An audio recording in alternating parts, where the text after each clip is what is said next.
নমস্কার বন্ধুরা, আজকের ভিডিওটা আমি রাত্রে শুরু করছি। কেমন আজকে এক জায়গায় খেতে গেছিলাম জানো তো, অপূর্ব খাইয়েছে, অসাধারণ খাইয়েছে মায়ের মন্দিরে। এত মাকে ভালো লাগছে যে কি বলবো, খুব ভালো খাইয়েছে জানো তো। খাইয়েছে বেগুনি, আবার খিচুড়ি, আর বড় বড় বেগুনি, খিচুড়ি, রাইস, আলুর দম, চাটনি, পায়েস, পাঁপড় আর রসগোল্লা কেমন খাইয়েছে। আমাদের এখানে এই সামনেই মায়ের মন্দিরে ওরা খাওয়ায়, আবার কালী পুজোতেও খাওয়ায়। সেখানে খেতে গেছিলাম তো, ওই জন্য রান্নাটা আজকে বেলা হয়নি। এবেলা নাতনি বললো কি যে দিদি একটা নতুন রেসিপি করো, রান্না মাংস। রবিবারে মাংস না খেলে ওদের নাকি ভালো লাগে না। তো চলো আমি মাংসটা করার জন্য তৈরি হয়ে গেলাম। আর ভিডিওটা ভালো লাগলে লাইক সাবস্ক্রাইব করো। তো চলো আমি এই দেখো কড়া বসিয়ে দিয়েছি। কড়ার মধ্যে আমি দেবো সাদা তেল। আজকে আমি মাংসটা সাদা তেল দিয়েই করবো। কেমন, এই দেখো সাদা তেল আমি দিয়ে দিলাম, হ্যাঁ পরিমাণ মতন অনেকটা। এবারে আমি দেবো এই দেখো তোমার গরম মশলা গোটা। গরম মশলা আজকে আমি বেটে দেবো না, গরম মশলাটা গোটা দিয়ে দিলাম। দিয়ে আমি এতে দেবো অল্প করে পেঁয়াজ, বেশি পেঁয়াজ আমি এতে দেবো না। কেমন, অল্প করে পেঁয়াজ দিলাম। তো পেঁয়াজটা একটু বেগুনি বেগুনি মানে বাদামি বাদামি কালার হবে, তারপরে আমি মাংসটা এতে দেবো। তো চলো তার আগে আমি মশলাটা করে নিই। কেমন, এটা না, এটা মাংসটা দেখো। দেখো বন্ধুরা, মাংসটা করার জন্য আমি মাংসতে হলুদ দিয়ে দিলাম। কেমন, হলুদ দিলাম, লঙ্কা দিলাম। আজকে করবো আমি কিসের মাংস বলো তো, এই দেখো পেঁয়াজ দিয়ে দিলাম, পেঁয়াজ আদা রসুন দিয়ে দিলাম। এবারে দইটা পরিমাণ মতন একটু বেশি করেই দই। আজকে করব তোমার মাংসটা, দাঁড়াও তোমাদের বলছি, আগে এটা মেখে নিই।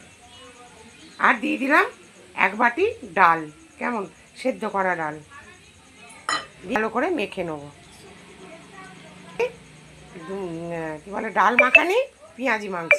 কেমন, এই মাংসটা খেতে খুবই ভালো লাগে। তো দেখো নাতনি বললো ঠাম্মি তুমি একদিন করেছিলে, এখানেও হয়ে গেছে আর পেঁয়াজটাও ঠিক এরকম হয়ে গেছে। এবারে মাংসগুলো দিয়ে দেবো। মাংসটার নাম হচ্ছে দই মাখানি পেঁয়াজি মাংস, ডাল মাখানি পেঁয়াজি মাংস। কেমন, তো ওই দেখো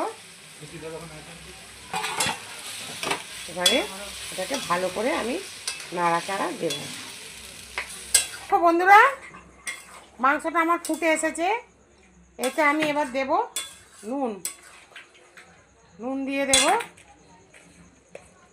পরিমাণ মতো নুন দিয়ে দিলাম।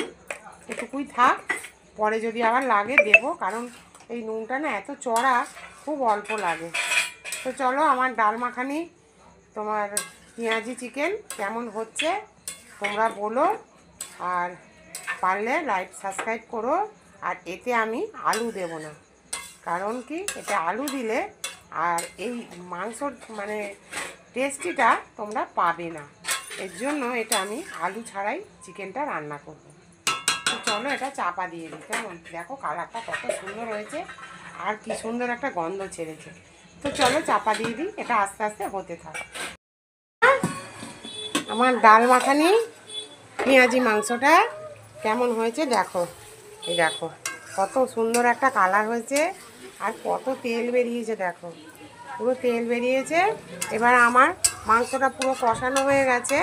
এবার আমি এতে কি করব, আর একটু ডাল দিয়ে দেবো, কারণ কি এটা ডালের ওপরেই মাংসটা হবে। কেমন, ডাল আর একটু দিয়ে দিলাম, দিয়ে এটাকে আমি ভালো করে নাড়াচাড়া করব।